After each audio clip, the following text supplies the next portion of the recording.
The man who designed Squid Game never needed 45.6 billion won. He needed a pulse. He had already bought the islands, the art, the silence that comes with a private floor in a private building. None of it worked. The money was so large it had become abstract, a number on a screen that no longer connected to anything real. So he built a room where reality was non-negotiable, where a wrong step meant a body on the grass and the grass actually turned red. That is the most disturbing fact in the entire show, not the games, not the body count. The fact that the host's problem wasn't cruelty, it was emptiness. Neuroscientists call it hedonic adaptation, the brain's tendency to normalize any stimulus, no matter how extreme, until it stops registering as pleasure. A 2021 review in Neuroscience and Biobehavioral Reviews confirmed that repeated exposure to high-reward experiences progressively raises the threshold needed to trigger the same dopamine response. The host didn't build Squid Game because he was evil. He built it because his brain had run out of ceiling. That changes how you watch everything that follows. Every death in that facility traces back not to a villain's speech or a political agenda, but to one man's inability to feel Tuesday.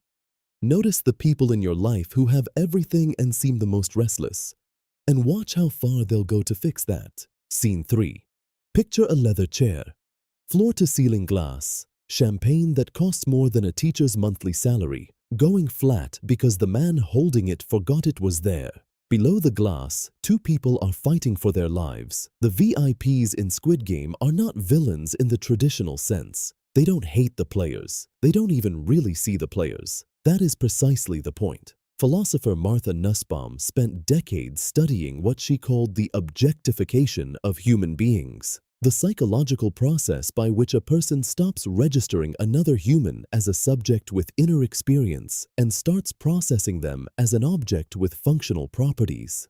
Speed, endurance, desperation level. The VIPs aren't monsters.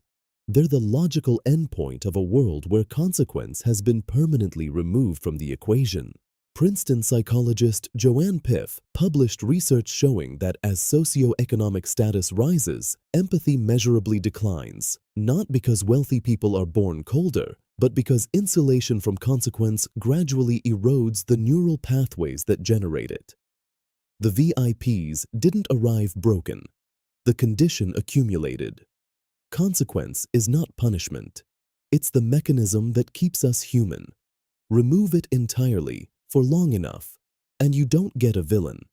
You get a man in a gold mask who can't remember why the champagne is supposed to taste good. Find one area of your life where you've been completely shielded from the results of your choices and reintroduce friction deliberately before the insulation does its work. Who do you become when you're the one who says go? Oh, Il-nam chose the frontman the way a general chooses a field commander.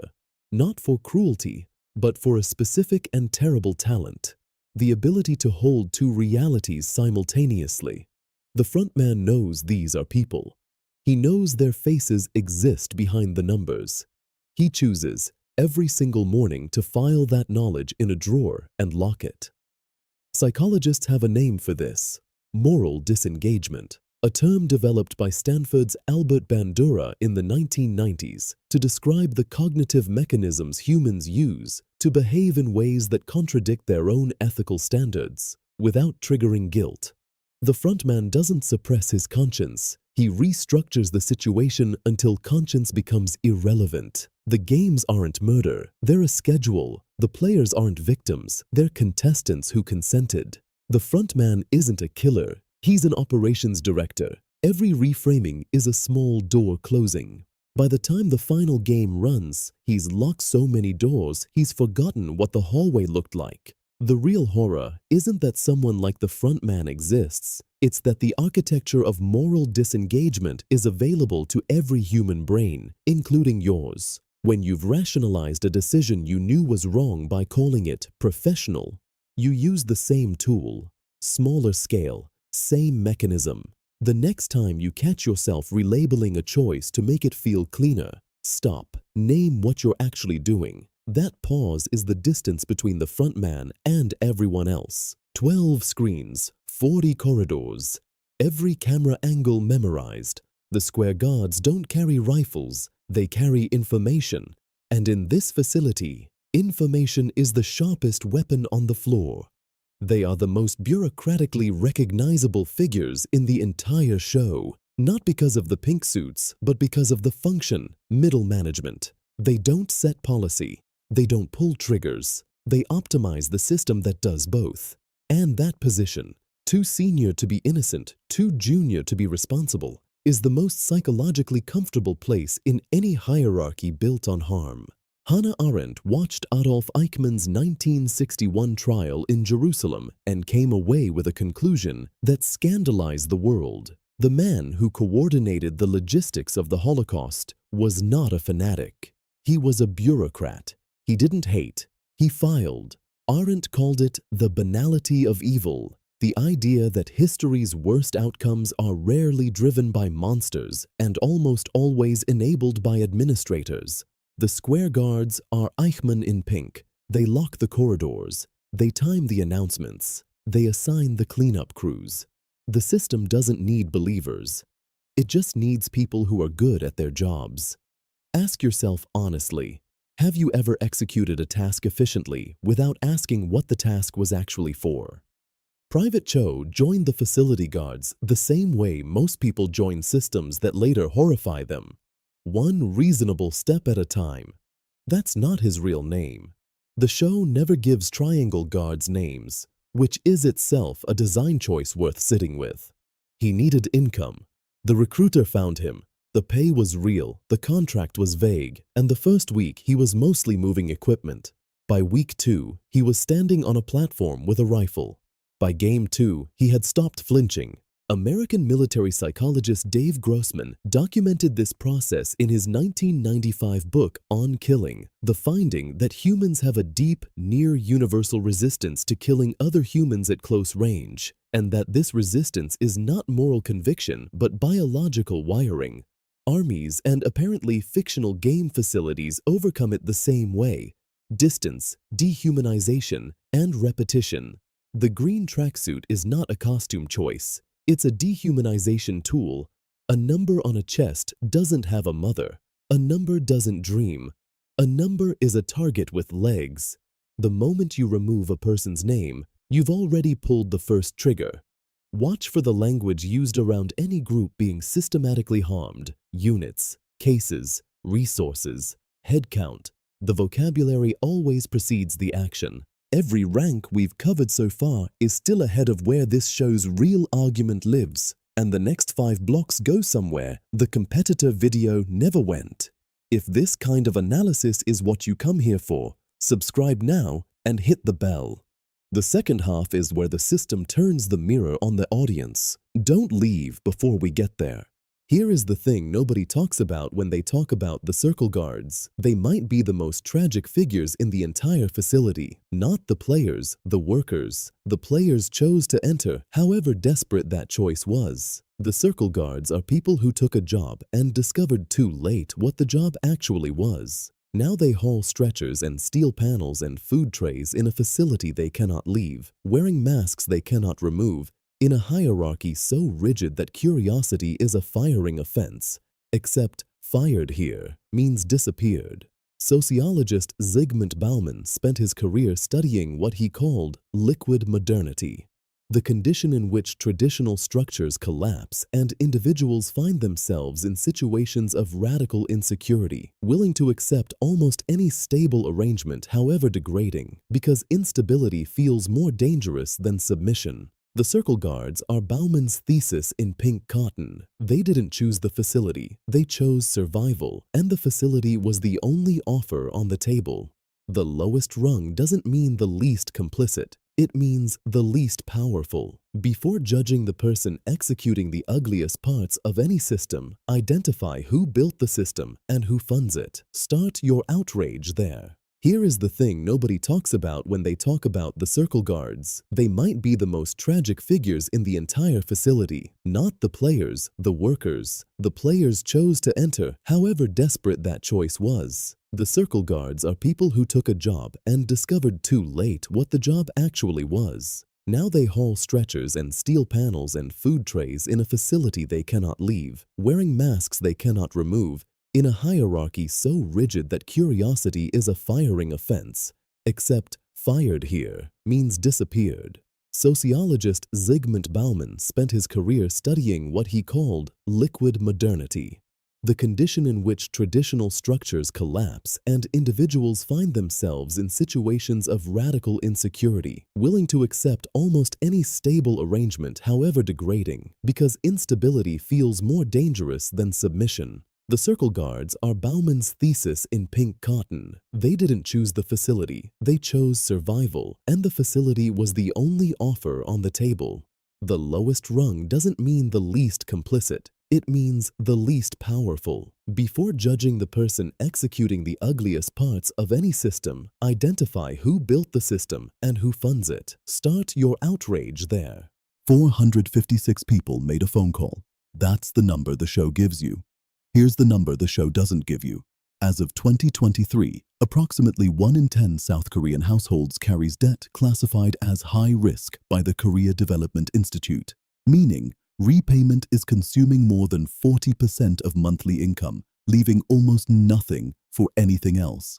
Squid Game is set in South Korea, but the writers were not writing about South Korea. They were writing about a structural condition that appears wherever housing costs outpace wages, wherever medical bills arrive without warning, wherever a single bad year compounds into a decade of interest payments. Debt is not a character flaw. Debt is architecture. It is a designed condition that produces a specific kind of person, one for whom a mysterious card from a stranger starts to pass a cost-benefit analysis. The players are not the weakest people in the show. They are the most economically exposed. There is a difference, and conflating the two is exactly the mistake the game's designers are counting on. When the VIPs bet on number 456, they are betting that desperation looks like weakness. Sometimes it does. Desperation and weakness are not synonyms. One is a circumstance, the other is a character. Map the distance between where you are financially and where the players started, and identify what single variable, removed, would close that gap faster than you'd like to admit. Every corporation has a shape on its mask. You just can't always see it. The research on institutional hierarchy and moral insulation has been building for decades. In 2020, organizational psychologist Adam Grant published findings, drawing on studies across Fortune 500 companies, showing that the further an employee sits from the consequences of their organization's decisions, the less likely they are to raise ethical objections, regardless of their personal values. The structure creates the silence. Circles carry, triangles enforce, squares manage. The frontman runs. The host sits above it all and calls it a game. Sound familiar? Every supply chain that ends in exploitation has a hierarchy that makes each individual step feel locally reasonable. The factory worker isn't making the policy. The logistics coordinator isn't setting the wages. The brand manager isn't inspecting the conditions. Everyone is just doing their job. The shape on the mask changes. The geometry of complicity stays the same. The research here is still mixed on what actually breaks these structures. Whistleblowers are statistically rare and disproportionately penalized. But the data is consistent on one point. Moral courage is most likely to appear at the boundary between two ranks, the moment someone can see both above and below them clearly. Every system relies on the person in the middle staying quiet. Identify where you sit in your own hierarchy, and ask whether you can see both directions clearly enough to act. Here is what Squid Game gets wrong, and it matters. The show frames players as pure victims and architects as pure agents. The truth is messier. Behavioral economist Richard Thaler, Nobel Prize, Economics, 2017, documented how humans systematically underestimate catastrophic loss when a large gain is visible. We are not rational calculators. We are narrative creatures who sprint towards stories that end well. The players don't call the number because they've surrendered their judgment. They call because the human brain is structurally, almost mechanically, optimistic under pressure, which means the games succeed not despite the player's resilience, but because of it. The host didn't exploit broken people. He exploited the part of every person that refuses to stop believing things could turn around. That's the show's sharpest and most buried point. The system isn't preying on weakness. The most dangerous trap is the one built around your strongest instinct. The next time you're offered something that sounds too good under conditions that feel too desperate, wait 24 hours before responding. That pause is the gap between you and number 456.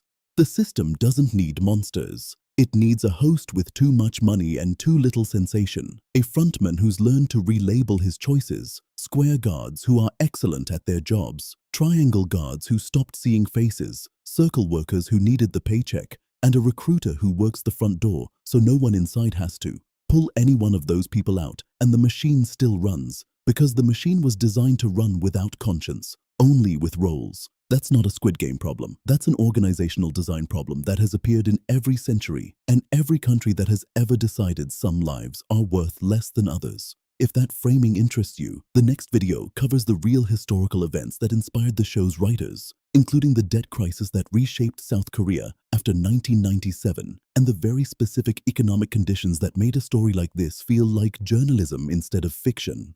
That one goes up Thursday, not professional advice. Consult a qualified expert as needed.